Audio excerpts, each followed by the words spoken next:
Okay, at this time, we will call this meeting to order. May I have a roll call, please? Trustee Pfeiffer. Here. Trustee Dorau. Here. Trustee Myers. Here. Trustee Washliger. Here. Trustee Connor. Here. Trustee Ledke. Here. President Vanderstel. Here. If you'd all rise for the Pledge of Allegiance, led by Trustee Dorau.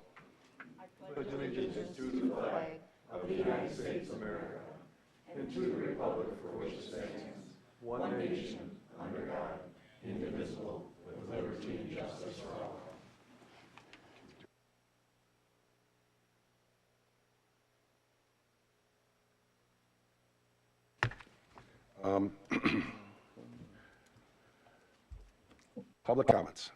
Anybody that has any public comments, if you want to step towards the podium.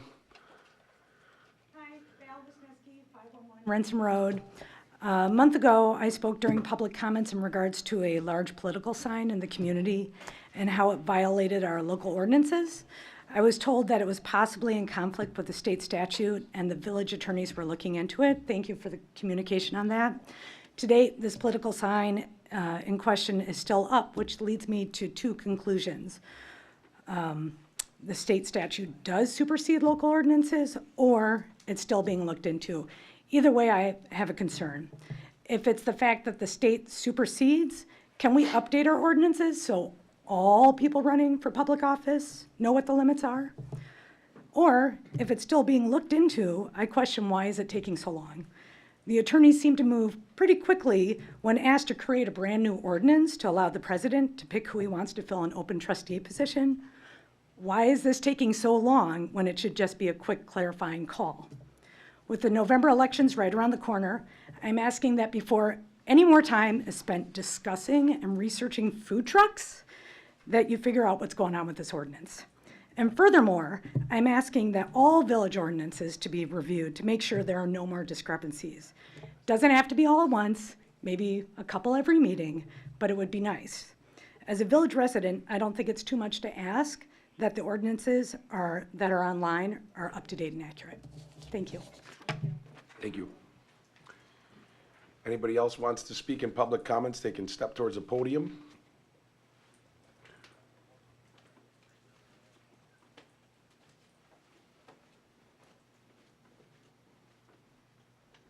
And then if you could just give the name and address. Sure. My name is Tom Harder. I'm a resident of the town of Delafield. Val and I know each other quite well. And yes, it was a very competitive election recently. So I'm a little curious, and I support what she said to some degree, but the reason I'm standing here is I would like to know what sign she's referring to and whether, in fact, it might be a sign that's on private property and located in the town of Delafield, which then, of course, would need to go to another jurisdiction for review. So I think that would be good information to share with the village board before any further action taken. Thank you. Thank you. Anybody else that wants to speak in public comments?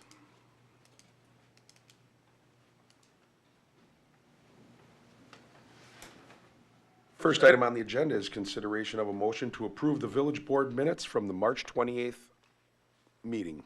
I'll make the motion to approve the village board minutes. Second. It's been moved and seconded to approve the minutes from the March 28th meeting. Any discussion?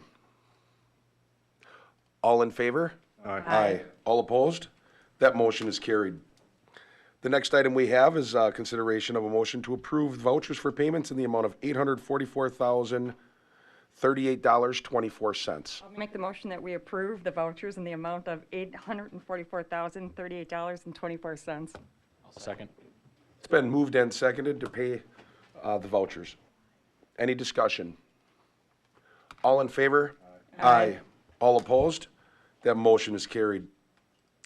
The next item we have is operators bartenders licenses. This is for Michael Dorau, Bobby Pfefferly, and Kim Fox. All of them have taken the responsible beverage servers course. I'll make a motion to approve the licenses and permits for the said bartender operators. Second. It's been moved and seconded to approve those three operators licenses. Any discussion? All in favor? Aye. All opposed? That motion is carried. The next item we have is an amusement device license. This is for Melm's Brewing Company. Also move that we approve the device license. I'll second. It's been moved and seconded to approve that amusement license. Discussion? All in favor? Aye. Aye. All opposed? That motion is carried. The next item that we have on the agenda, these are items that are referred from the Park and Rec Board meeting. Consideration of a motion to affirm the Park and Recreation Board approval of the use of Nixon Park and a special events permit for Emma Loves Dogs Foundation on August 27th, 2022. Good evening. My name is Kelly Yokers. I'm the Recreation Director for the Village of Hartland. We do have two representatives, Tammy Mertens and Kelly Zimmerman, here in the crowd. If you'd like to step up to the podium to possibly answer any questions that they may have. Just a little overall background. The special permits application, it was in your packet. The event is going to be held on August 27th from 5 to 10. The time changed. It used to start around 3 o'clock, I believe. Now it's pushed back to 5. Something different from last year is they've decided to not have the walk that goes around Nixon Park with the dogs and families. Also, since the time of putting the application to us, submitting it, they've decided to take away the bounce houses, the inflatable games, and they're requesting that fees, except for the food trucks, are being asked to be waived. The deposits have been paid. If you look in your packet, you'll see the breakdown for that. Also broken down is the fees that are being asked to waived and the fees possibly for the food trucks. It's dependent on how many food trucks we have. They may have 3 to 4, so it could be up to $300 for if they have all 4 food truck vendors. They are going to have 2 bathrooms placed between the Fine Arts Center and Warming House, according to your map. And also insurance, they do not have it yet until the event is approved, and about 60 days before that, that's when they can get their insurance. And in your packet, there is an email from their insurance company stating that. Are there any other questions, or Will they have a dumpster at the location? are you guys going to have a dumpster? No, we haven't had one in the past. I don't think it's been an issue, but I guess. Has not been an issue. Kind of question it because every other event does have to have a separate dumpster or some sort of garbage there. Normally we do with events of 500 people or over.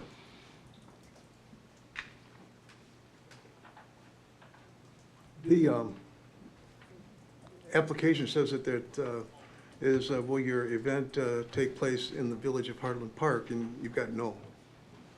But it is. It's gonna. I think just hit the wrong button. It is going to be at Nixon Park, per the norm. They are going to use Fine Arts Center, open space, and the beer garden will be open, which Pat Enters is aware. So they did fill out a permit for those positions in the park that they're requesting to use. So where it says no one alcohol, is there really a yes? They are not doing any alcohol. The beer all for the garden beer will be garden. open. So you won't make any money on No, they donate some of their proceeds back, but. it, right? And then on, it says no for food trucks, or will food be served, and you've got no on that too? Let me look at the application real quick. Because they did list that they're gonna have food trucks.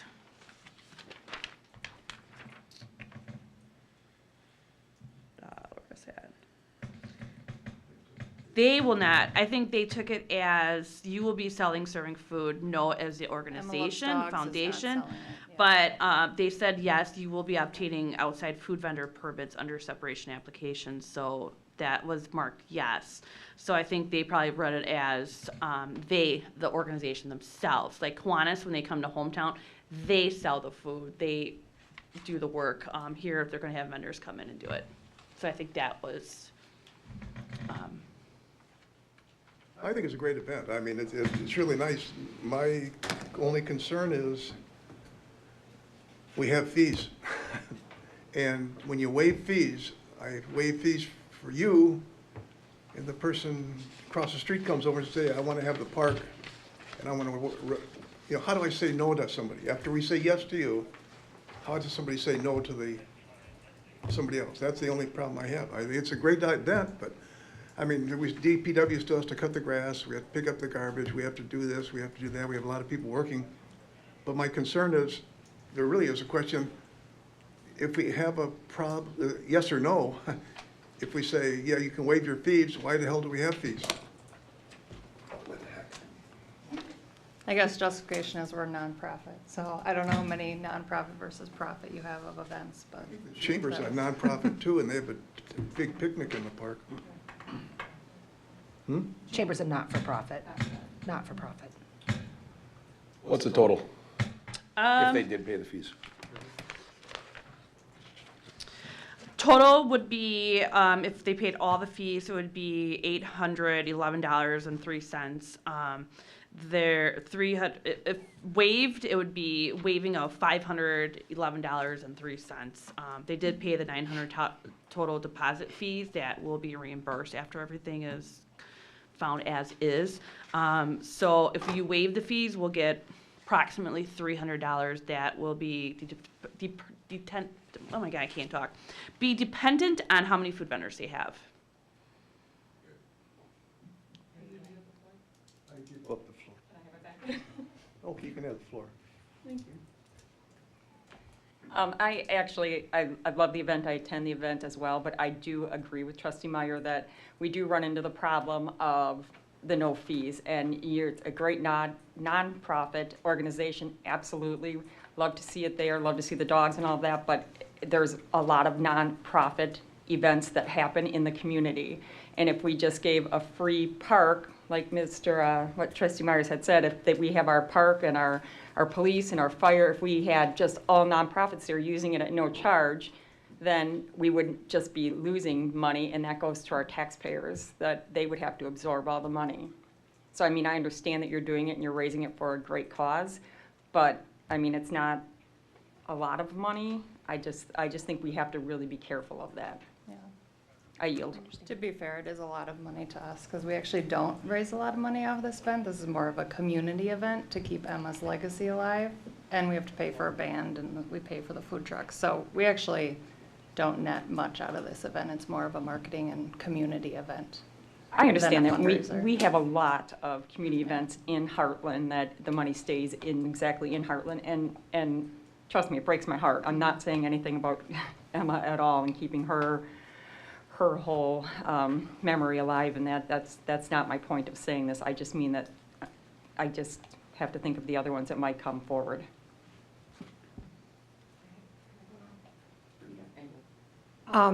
Okay, how many people did you say for the dumpster, 500? Well, they're estimating 1,500 people. So wouldn't that include that they need to get the dumpster? Yeah. Okay.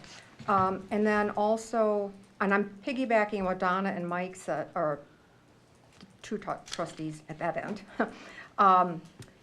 is the vendors, as far as the food vendors, we've got a 3 and a 4, which is it? There's 3 on one part, and then you've got 4 on the We've had top. 3, 2, 4. That is to be determined. They're not Okay. sure.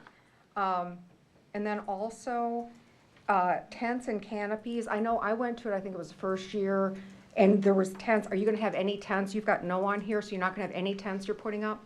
I believe the only tent we had was a 10 by 10 for one of the food vendor, like that was their food vendor tent. The food but vendors, I thought, were out of the trucks, aren't they? There was a cotton candy food Sometimes vendor they'll that be had under a tent, In the but parking there lot? was one that was like on a truck, yeah.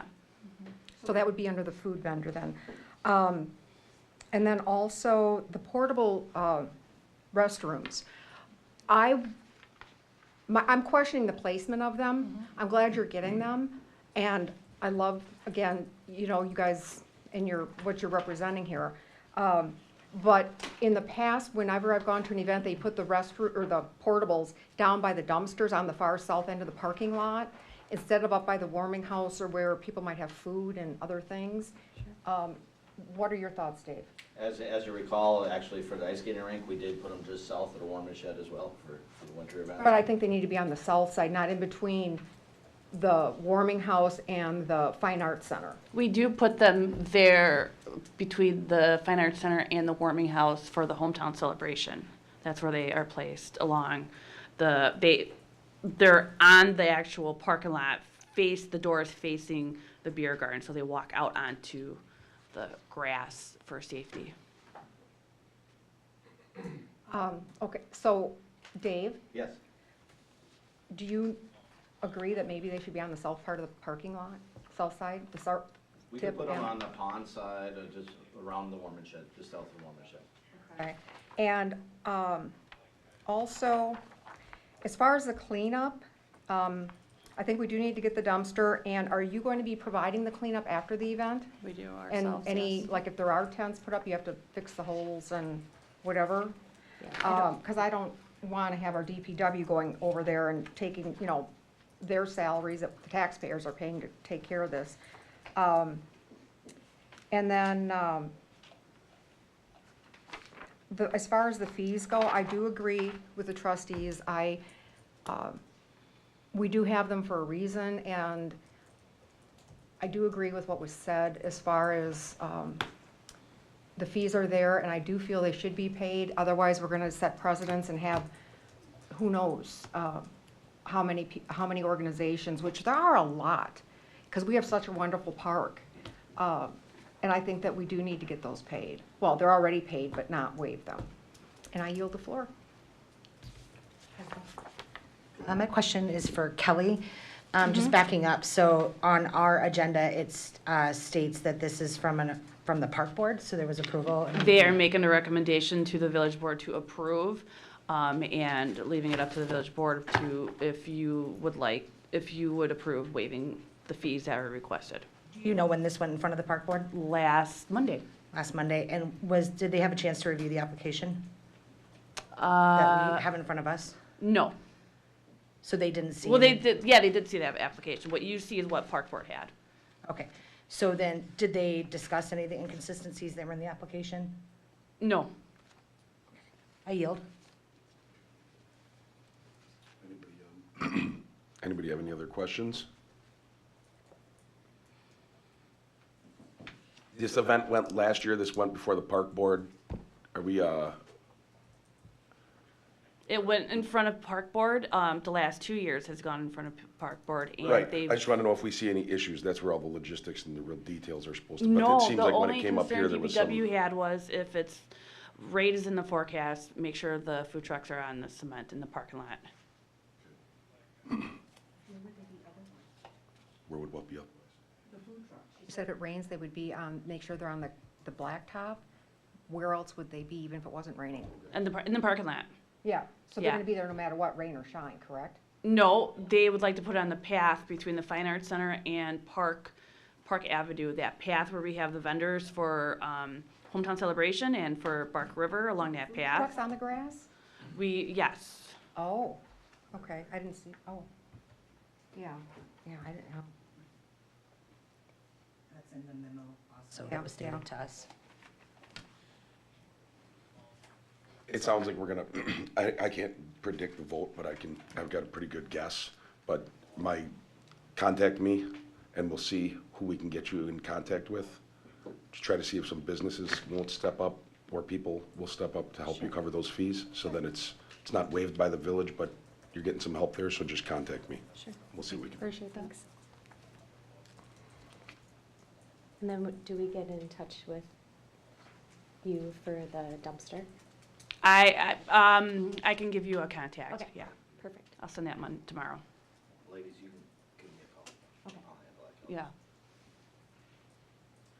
I would entertain a motion or further discussion. I'll make a motion to affirm the Park and Recreation's board approval of the use of Nixon Park and the special events permit to Emma Love Dogs Foundation as read with waiving the fees. I'll second.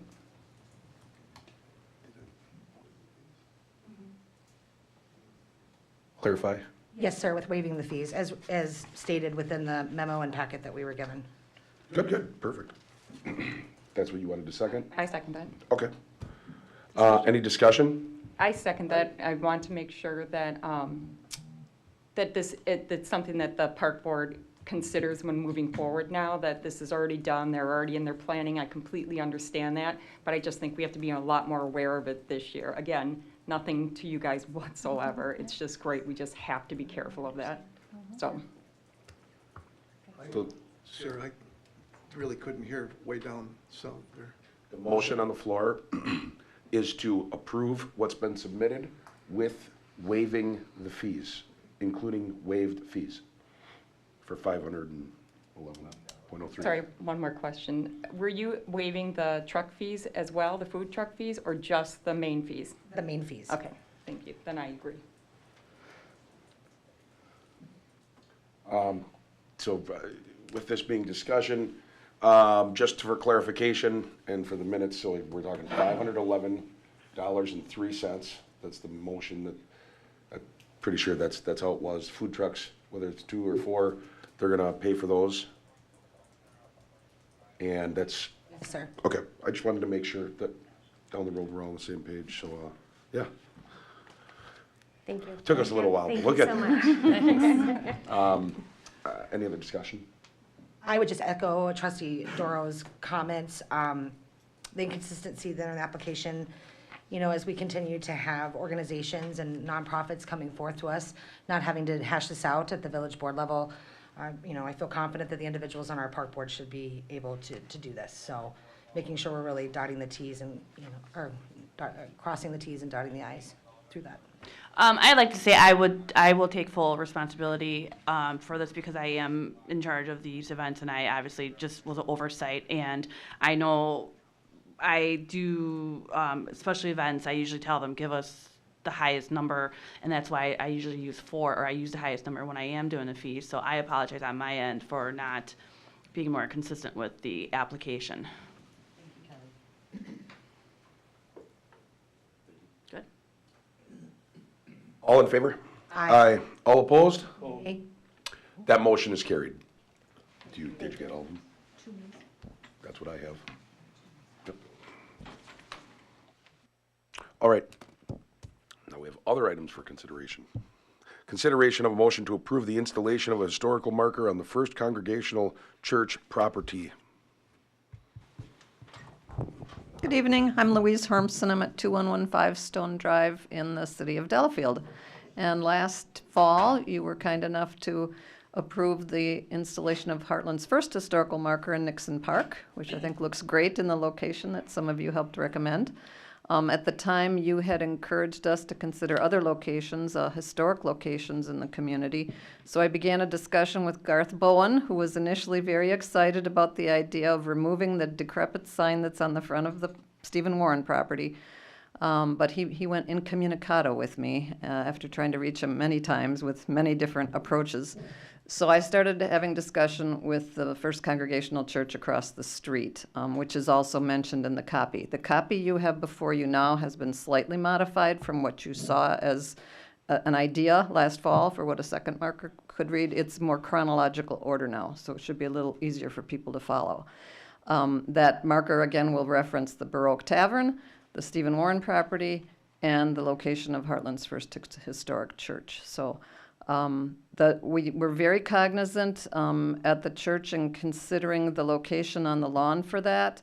It meets with Scott Hussinger's requirements to be off the 15-foot square challenge off the where the sidewalk is at the corner. It very much meets that and beyond. But we didn't want to interfere with the seating that people appreciate on the church lawn for the hometown parade or the food service that is provided on the church lawn. So the location, we think, will be a good one. It's halfway between the sidewalk and the tree that's on the far southwestern corner of that lot. It's directly across from the crosswalk, so it'll have good visibility, easy for when people do take walking tours through Hartland to cross over and stop and read that sign with people. And not interfere much. It's about as good as we could do with viewing for that parade. So we'd appreciate if you would support that request. We do have approval already. The Country Rotary is going to fund that second sign, and including the installation. The installation will be very similar to how this one was installed. It'll be just placed directly into the lawn, and the church will take care of the lawn around it. We do have, at the Historical Society, has planned this summer to have a road rally through Lake Country. So they're mapping out their course yet. Last year's road rally that was in the southern area of the county was very successful. Many people got out and took that drive, and there were little contests associated with it, so they knew who was participating. And this summer, they're going to get people out to Lake Country, and we are going to be looking for organizations that might want to be involved in sponsoring, encouraging people to stop along the way and patronize restaurants or bars or other areas in the county. So it'll be fun to get people out who maybe haven't been to our corner of the county, learning more about our history. So the timing would be great to get that marker in on the main street. Be easy for people to find that one, a little easier than Nixon Park, but I think both of them will be on that rally. And so we would hope to get that sign installed in May or early June. There's only one sign going up, correct? Correct. I just wanted to make sure. Okay. Yes, one sign. I just wanted to make, when you had said two, I didn't know if there This was is the two second going one. on in that, but yep, you're talking the This is the second second as one, in yeah. reference to the one that's at Nixon. Yeah. Okay. I am. Is there going to be any landscaping around this one? It'll be just put right in the lawn, just the way the one was at Nixon Park. Are we putting flowers? We talked about putting some flowers or something around it? Yes? Potentially, when we do the island this summer. So what about that one, or is that going to have any flowers or any? The one that she's proposing, Louise is proposing now, it's on private property, so it'll be there. There, okay. Yeah. The reason I ask is I know that the wooden, when you get in there with the weed whacker, after a couple of years, it turns that post kind of Yeah. nasty looking. We're good neighbors in Hartland at that church, so we'll watch what you do at Nixon Park and Okay. see if it makes sense for that I location. have daylilies if Sure. you'd like them. Oh. That would be, that would be helpful. I know when these signs go through Plan Commission, typically we do look for something that just creates, even if it's hostas or Yeah, something like yeah, that, just. yeah. as We have a lot of other plantings that we put in at the church, so we'll Sure. take a look at that. That'd be great. I personally love the sign. I love the history. I always learn something every time I read it. I've gotten comments about the other one that is in the park, and they like the history. I think it's something that people walk around and learn something new. They're not going to go search for it necessarily at the library, but just having it out on the street, they really appreciate it, and I think it's neat to read. Thanks. I agree. I think the history is important. I think remembering what Hartland started with is important, knowing where we came from. I think this is awesome. Thank you. It would be great if we could connect in some way with the village on promoting the two signs when we have the second one in. I know there's a Facebook group that follows the history of Hartland, and I've asked to be admitted to that Facebook group, but nobody's admitted me. So, because I'd like them to be sure that they're aware of these markers. And I think you're aware, I had coordinated the copy through Ryan at the library, Ryan Wong, who kind of is the point person at the library for the historical accuracy of things that we have in the library. Thank you. Just tell me really quick, I know it's just quickly, when is that road rally? It will be scheduled probably from July into early September. The dates haven't been set, hasn't been promoted yet, but about that time frame. Maybe the second half of July into September.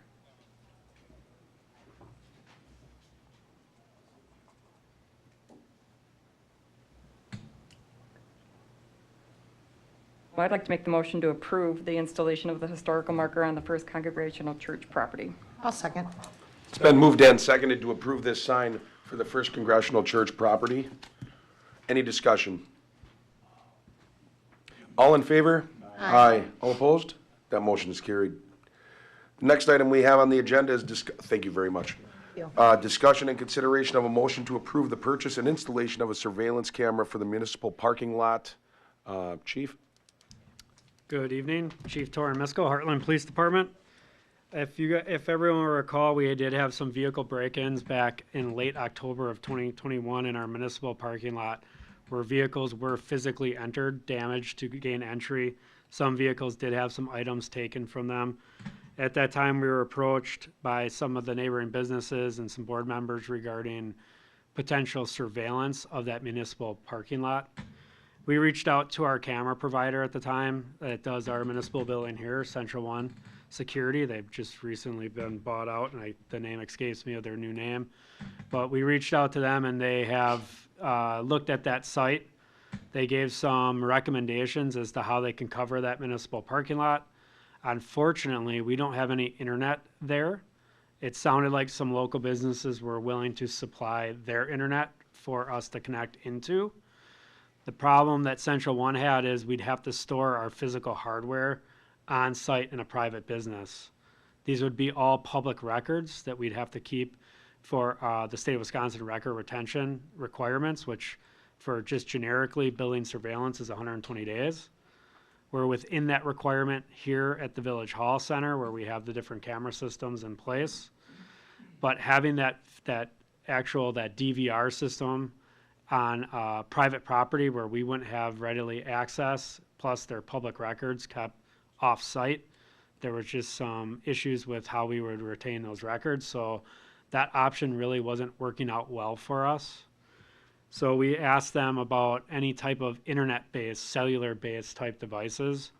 And I was actually surprised to hear they didn't have a lot of good resources for that. They actually directed us, for anyone familiar with the Arlo camera system that's used in a lot of home security environments and business security applications, they directed us to them. We actually use an Arlo system for our undercover operations within the Village of Hartland. If we have an issue, we can temporarily deploy the camera and it's on a cellular connection and we could get notifications to our squad cars if there's any type of activity that's being recorded.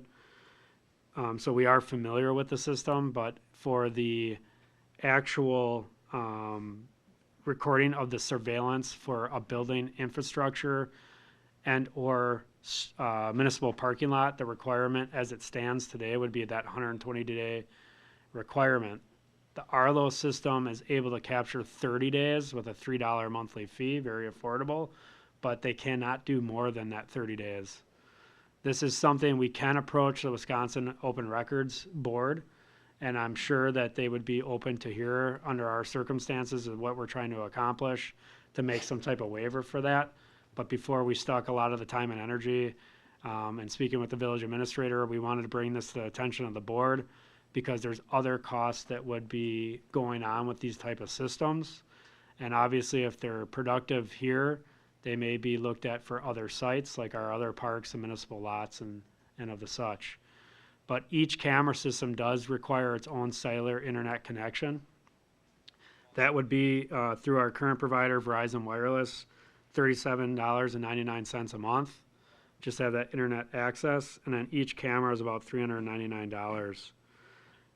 So that would be per camera, per site of a fee, and then we'd have to go forward with the Open Records Group or board to try to seek that exemption from the 120-day requirement. Question, how many cameras would be needed in that lot, you're thinking? So that's also another concern is you can cover like a large area like that parking lot, one camera, depending on where the incident would happen, may or may not be effective. It is a large area to cover. Obviously, if someone were not to come into a vehicle that could be readily identified and or lighting conditions, there's always, it's not a cure-all solution that will deter crime or help solve crime, but it is a possible tool that we could utilize if there were another incident that we could help us investigate, develop leads and the such. But I would say for a municipal lot that size, you'd probably look to cover it with at least 2, if not possibly 3 type of camera systems. And then each one would have to have its own cell phone? Unfortunately, yes, it's like a cell phone. You'd need your own service to each device. Don't we use the parking lot for many different things, like exchanging of children back there, and now with internet, everyone buying things off of the internet as a trading spot, a safe spot? If we had cameras back there, we could call it a safe spot to do the exchange in the parking lot. I don't doubt that they're being used for that. I don't know if the Village of Hartland's been referring people for that parking lot of that use. I do know we get a lot of that use here in our municipal lot attached to the Village Hall and the library. And we do have some of those camera systems in place for some of those type of activities as well. I thought you were talking about this parking lot. I'm sorry, it's the North Avenue parking lot. There's been break-in there before, hasn't there? In that parking lot in the past? in my 3.5-year tenure, this is the only incident I've been part of that we've had to investigate. We've had a lot of entry to unlocked autos throughout the vehicle, and I say a lot, I shouldn't say a lot. We've had several incidents of entry to unlocked autos. This particular incident back on October 29th, this group actually did make physical entry into, I believe it was 5 vehicles where windows were smashed and then the vehicles were entered and rifled through, and some of those vehicles did have property taken from them.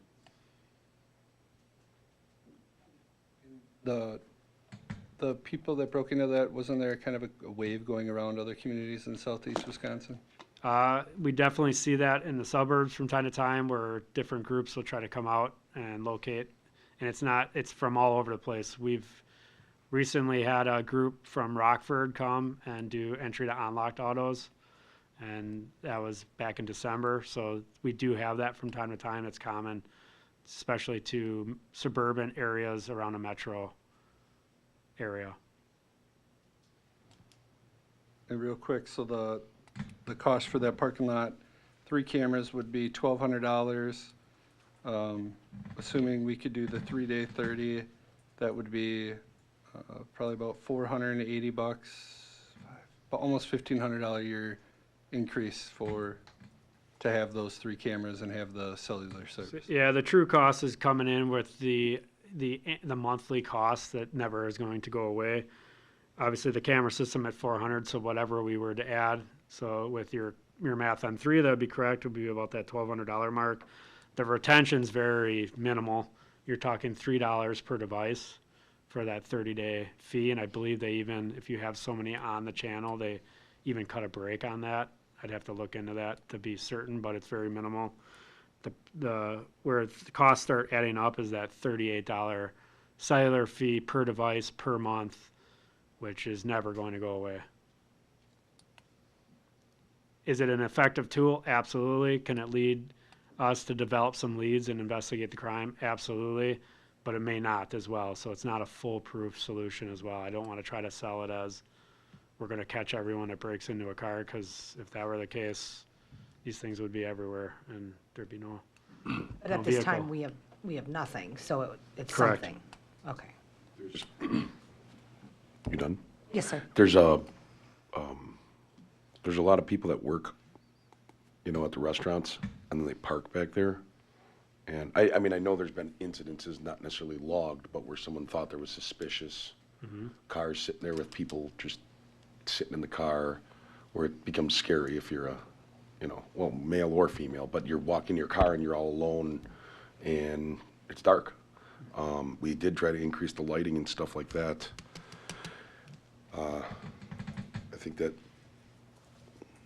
might not be a bad idea to push this off for 1 month so that we can go and talk to, some of us on the board can go and talk to the businesses, get a feel for what they think, while people chew on this, because once we go in, it's going to be there for a long time. You know what I mean? It's a continual monthly cost. I think it's a great idea.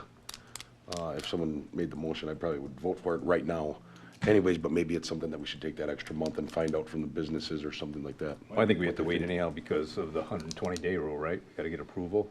Well, we could approve it contingent on that, and then I would start moving forward with the Wisconsin Open Records Board. To file the appeal.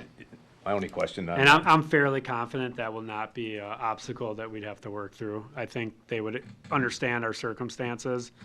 And I've previously gone to them, and we've been granted lowering, especially video retention, because of the cost with the storage of video. I've personally been involved in them lowering that retention for other entities that I've brought information to that committee. Have we talked to any of the businesses that have their own security? So I don't have them all readily identified, but that is typically what we utilize, is that private surveillance video. And we'll get that either, obviously a lot of those businesses can get very good, and some of it with our Central One provider asked for was getting permission to mount on some of those private business buildings to get some of the best angles. So a lot of times that private surveillance is what we utilize today, and we utilize it because it does even cover areas outside that business, parking lots, public roadway. So we use private surveillance a lot. I just think that we probably do a little due diligence and talk to the private businesses first and see if they're willing to do it. I mean, my business, I have them, and you've utilized my cameras before, so that'd be a more cost-effective way. Plus, you get the 120-day rule potential with that, and see what kind of results we get there first before we vote on this. If it's a private business, then that rule goes out the window also, which is kind of nice, because they're, Correct. you know, they're covering It's that. not our record. It's only if not it's a government municipal that we have record. to hold it for that Correct. long, so. It would be the private business's record, and we would really have to obtain said record through consent unless there was a crime that we can prove probable cause and obtain a search warrant to actually then get that footage. But 99.9% of all times, we're going through consensual encounters with those private business owners. It's their footage. Correct. So if something were to happen that we don't necessarily want out there right away, they still have that right. It's their footage. So this Correct. gives us an opportunity. It's our footage, whether that's a minor or something that is, we shouldn't have out there. I mean, there's a lot that goes out there really quick, so I would urge the bar to think about that as we continue to try to stay one of the safest communities in this county. There are some other camera systems that are out there that are kind of cutting edge, and some areas are testing their capabilities right now. They're basically, if anyone's familiar with the automated license plate reader camera systems that have been in place, like a lot of tollways use that technology. There's some newer hardware and software out there that has some artificial intelligence built in that seems to be very effective. Some close neighbors of ours are using them, and they seem to be very effective in their traffic enforcement. Their primary means of funding, it's a lot more money. You can't own the cameras. You lease them, and then you lease the software through them. So there's no ownership of any of the cameras. It's all done by the camera or the camera company, and they maintain it. But those are $2,500 a camera, and what they typically look for is those private public partnerships. So it'd be owned by the company and then consensually put up by either a municipality and or private business. Where they have a lot of successes, think your big box retailers, your Walmarts, you know, your big stores where there's retail theft type issues that tend to want to help offset some of those costs. But they're very effective, but again, it's only for vehicle traffic. So you're not going to get that on foot type traffic anywhere. And that would be more for the public roadway leading to our major thoroughfares that would be very effective. They'd identify stolen vehicles or vehicles that are wanted associated with other crimes. And then you can also go back and check the database for different identifiers, whether it's a license plate or something specific on the vehicle. One of the options that the vendor talked to us about at a recent meeting was, if you know you're looking for a vehicle with a luggage rack, you could literally search luggage rack, and the AI built into the software will identify every vehicle with a luggage rack. So it's a very effective investigative tool. But again, now you're talking a lot more increased costs. So that's another option, but it's not really apples to apples to what we're talking about for coverage on our municipal parking lot.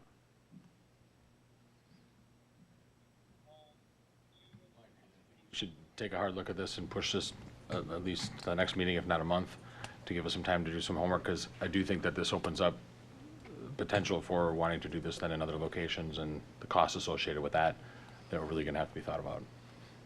Yeah, I agree. I'd like to see it held over till May 9th to give enough time. Chief, I have a question. With the storage at these private restaurants or companies, if there is a tape that they caught something on their tape, is it admissible in court as far as if it's on their private system? I mean, as far as handling, is there any question about it being doctored or anything with it not being in our possession the whole time? We use private surveillance a lot in our investigations. Okay. Could it be questioned in court? Absolutely.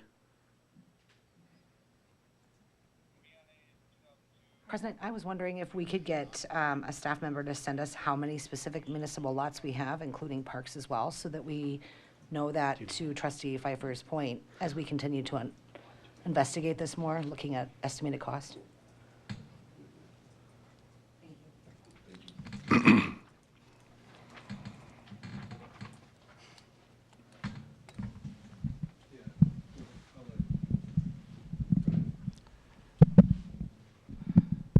So internally with the DPW, we are actually also looking, I didn't realize this, that we were looking at cameras so we could rotate them throughout the parks.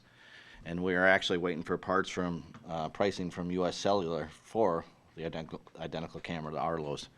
So we'll work, Police Chief and I will work hand in hand, and we'll work on some camera options. Is May 9th enough time? Yes. Yes. That's what I wanted to ask too. If you guys do table this, let us know what else you want us to look into. You know, you said talk to the businesses. I just want to make sure we do exactly what you guys want. Would think just because of the cost of it and the locations that I'd maybe, well, you guys maybe want to hear about where probably the most activity or problems areas are, to maybe focus on those first and keep going backwards that way. I don't know how many happen in the park, or Nixon to the other parks, and just kind of find out where more incidents happen. I'd also be interested to see if there's an opportunity for any grants too that could be available to support us as we continue. This is not planned in our budget at this time, so are there grants that we could seek to get us off the ground? So I'd be interested to know if the staff could investigate that as well. I'm not aware of any government grants, but there may be other business grants that we can get that through. Like we've used We Energies before in the past, and then other businesses that operate. I know like Quick Trip was big at doing that. There's a lot of businesses like that that will offset some of those costs. Almost all of them though are for basically the startup costs. So then the monthly costs, I don't know of any grants that really get you covered moving forward. And that's really, I think, one of our biggest stumbling blocks is that's what's really going to add up to be the cost for us. Getting the camera, the one-time fees is fairly achievable through our budgets. It's just as we add these, that's where I know my budget, that's going to start taking a big hit unless we redevelop budget come next budget cycle and figure out a funding mechanism for it. And if it was definitely something that was happening frequently, I would be a very strong supporter. Again, I don't have any tolerance for any crime, but I also got to balance my resources with what I have available to use, so, and how frequent it's happening. So I wouldn't want to be any one of those 5 vehicles that were broken into, but at the same time, that's all I have for right now. I have that one day of incident with the multiple vehicles.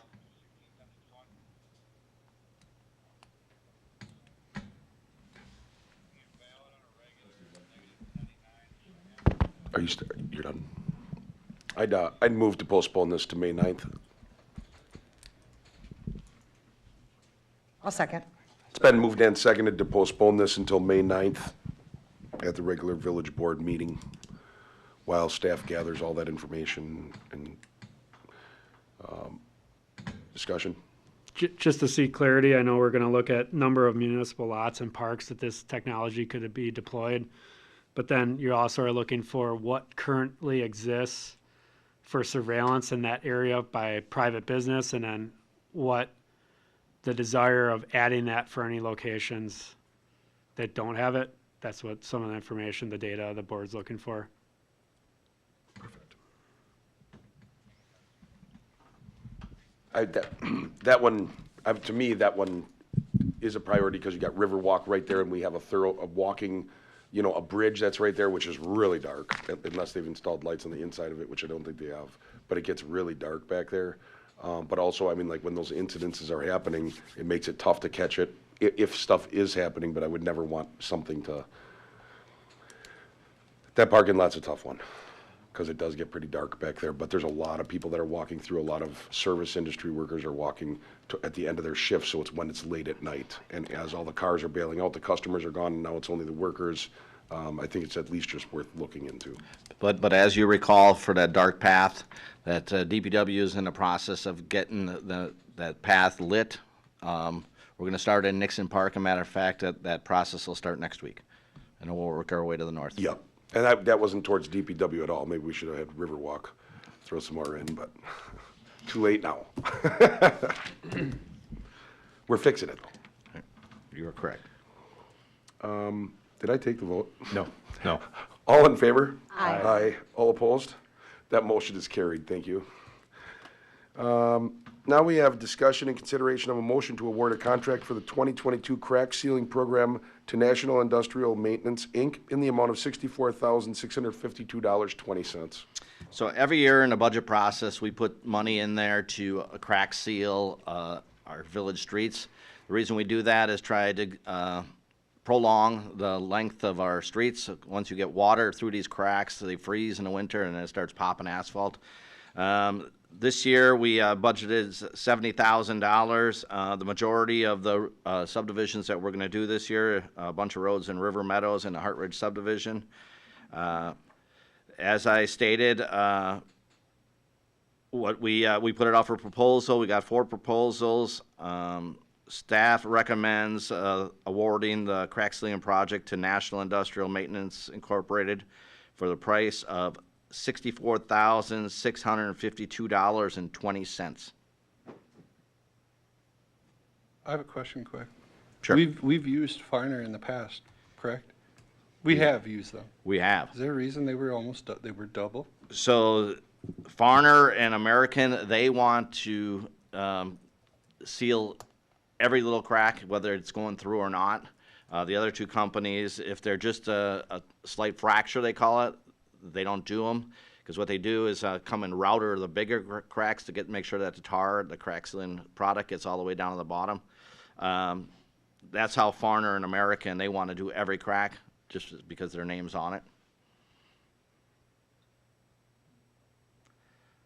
So Thunder Road LLC had our contract last year. So essentially, bid 3 and bid 4 are a little bit of a different proposal compared to bid 2 and 1. Yes, correct. Okay. I'll make a motion that we approve National Industrial Maintenance. Second. Been moved and seconded to approve that contract with industrial maintenance for the crack sealing. Any discussion? All in favor? Aye. Aye. All opposed? That motion is carried.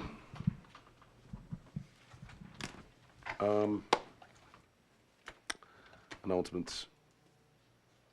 I have one, if I may. I just want to thank Lake Country Youth Baseball Softball and the Village of Hartland for their collaboration at Nixon Park, the build-out and Centennial, sorry, and the work that they're doing on those batting cages and the turf and the collaboration that they're doing to further baseball is phenomenal. Personally, I am motivated by that, as we all know. However, but just for what we do to keep our parks looking well and allowing them to be utilized, I just commend the village for working with the organization so well. Thank you, President. I'd like to, the same thing, just following up what Dave talking about the ceiling. We've taken the roads now over the years and extended them. They extended the life. And extending the life is the roads that have been here a long time. And I'd like to take the time and reevaluate our roads as far as truck routes. And we're getting more and more truck traffic and stoppage throughout our yards. And it's a Maple Street, sometimes you can't get through it. It's just terrible. And I'd like to reevaluate the truck routes and look at really what are we allowing people to go on some of our residential roads. It's just getting a pain in the parking lot. So I'd like to have that on the agenda, have Scott, somebody take a look at that, start evaluating that stuff. So Mike, to your point, staff is looking into that as well. So the main thoroughfare roads like North Avenue and East Capitol, they've been recently redone and they're construction is premier. It's great. We have a great base and we have great asphalt on it. The problem it lies like the West Capitals that haven't been done for a while. Part of Maple Avenue, the east side of East Capitol and like Lisbon area. That base is the old style base, which was only 4 to 6 inches of gravel versus the 10 to 12 that we use now. So to your point, we are looking into that because of the increased years we put on it for each road. I don't think we have much concern for the side roads. To your point, it's the main thoroughfares where all the semis and the truck traffic are. So we are looking into that as well. Because we have no weight restrictions. We do not. At this time, we do not. But we do have truck route signs We do have truck routes, correct. that aren't being utilized. Thank you. You. Well, that brings us to this moment. It's been 4 years, and it's been pretty special, Trustee Dorau. It has been fun. Your dedication, your willingness to dive into things and get things done and care about this community, from finding people that were lost to stepping up and helping the organizations that you help, and to all of the hard work on this board. I could talk for probably an hour or two about all the great you've done and how fun it's been, but I just want to thank you from the bottom of my heart. I think that you are the epitome of what selfless service to a community is, and I want to thank you so much. I've learned a lot from you, and it has been my honor to serve on this board with you.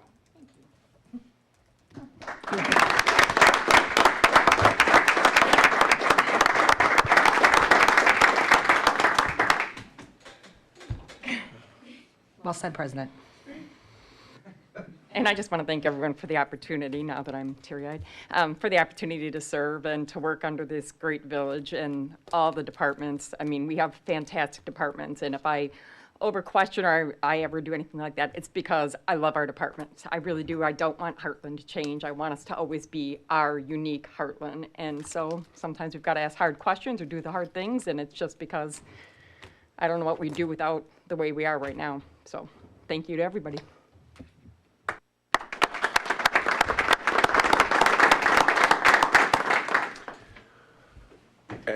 Go ahead.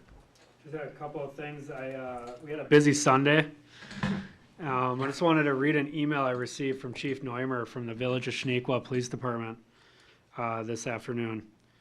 He states, I want to take a moment to recognize Hartland Officer Zach Bell in assisting our department, specifically Officer Ryan Bremer, with a water rescue on Beaver Lake Sunday afternoon. Officer Bell assisted in the prepping of our boat to go out, as well as assisting onboarding the victim onto our boat. The victim was suffering from hypothermia, and in cold water rescues, there is a fine line between a rescue mission and a recovery mission. Officer Bremer was assigned to the call at 3:12 p.m. and Officer Bell at 3:13 p.m.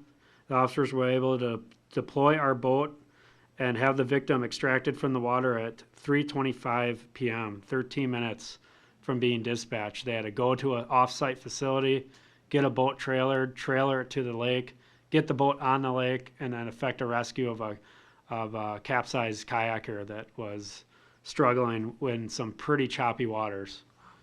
It should be noted the weather conditions at the time of this incident: sustained 20-mile-per-hour wind speed coming out of the south-southeast, approximately 55 degrees, partly sunny with a water temperature of approximately 45 degrees. Beaver Lake had 12 to 18-inch rolling waves with whitecaps showing throughout the rescue. He states he's extremely proud and thankful for the officers that make up the Hartland Police Department, and he wanted me to extend his gratitude to Officer Bell for his assistance. So that was at 3:25 they effected that rescue. And then, as many of you received from me yesterday, at 4:39 p.m., we observed a vehicle traveling recklessly in the downtown area of Hartland and believed to be impaired. We attempted to stop that vehicle. It failed to stop. Then a vehicle pursuit ensued until the suspect pulled into a residential driveway, at which time that driver and sole occupant of the vehicle start fleeing on foot. Officers pursued on foot, And the suspect was trying to enter a house and failing to listen to commands and putting hands in pockets and doing all kinds of things that were the opposite of what the officers were asking. They were able to deploy a taser and then safely effect an arrest with no other injuries. So you go from an hour before rescuing a person off a lake to now several mile pursuit, vehicle pursuit, and foot pursuit, which in my mind kept our citizens very safe because it was a highly impaired driver that really was operating his vehicle with no due regard whatsoever and not taking anyone else's life into consideration. So that was Zach Bell's Sunday afternoon yesterday. So he definitely stayed busy and did an outstanding job. And we're proud to have him as part of our team. Just want to give a really brief update. We did our clerk recruitment, and after a lot of due diligence on our part, we ended up offering the position today to our part-time administrative assistant, Lori Matula Barr. So she'll be starting in that position effectively upon our current administrative assistant, Nora Santella's retirement on May 2nd. So then we'll have to now recruit for that part-time position. The cycle never ends. And then our officer recruitment, we have PFC interviews tomorrow night. We have 3 officers going in front of the PFC, and we're hopeful to fill that position with that June 1st timeframe to fill that last officer vacancy that we have. And then we'll be fully staffed. And then just a quick squad update. We have our squad 2 and 4 were the 2 squads that were replaced through budget. We received those earlier than expected, which is a good thing. And we have squad 4 currently getting changed over, which is perfect timing because we were starting to have some issues with the squad that I'm sure would have led to some high maintenance costs. But the timing was perfect, so we were able to change that over. And then once our vehicle provider's done with that, he'll start on our 2nd squad next week. So we'll have our new squads in service shortly. And that's all I have.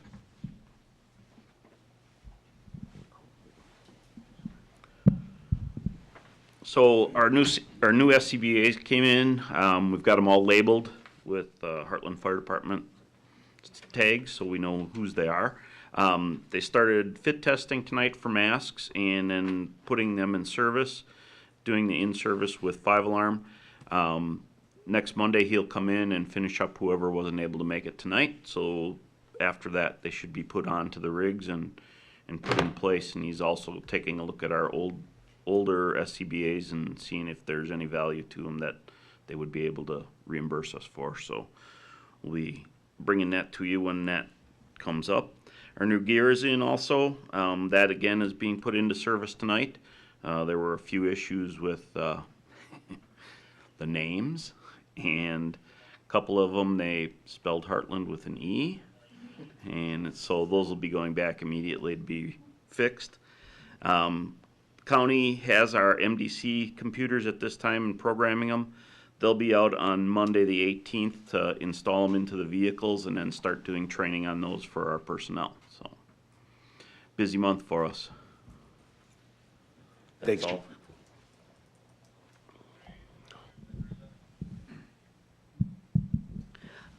The 2022 Summer Program Recreation Guide is online. Registration started today.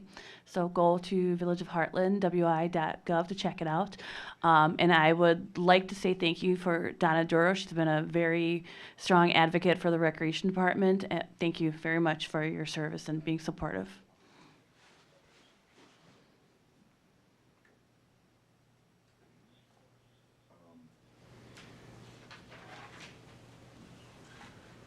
At this time, we would have a consideration of a motion to recess to closed session pursuant to 19.851G, conferring with legal counsel for the governmental body who is rendering oral or written advice concerning strategy to be adopted by the body with respect to litigation in which it is likely to become involved, and to reconvene into open session pursuant to 19.85 Section 2 for the purpose of considering any action that may be necessary and appropriate.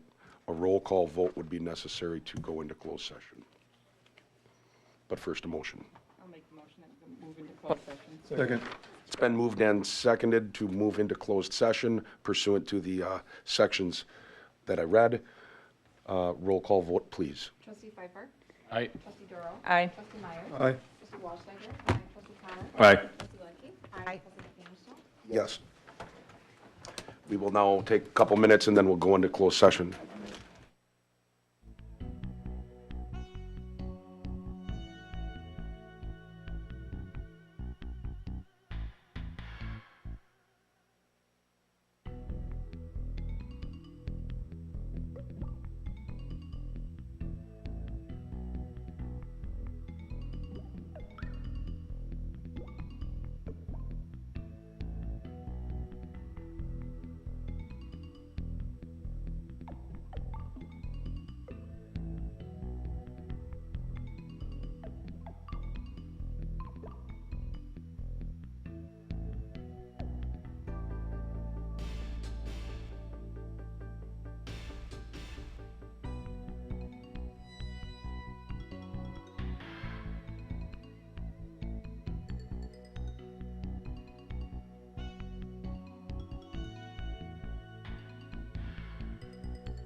for it being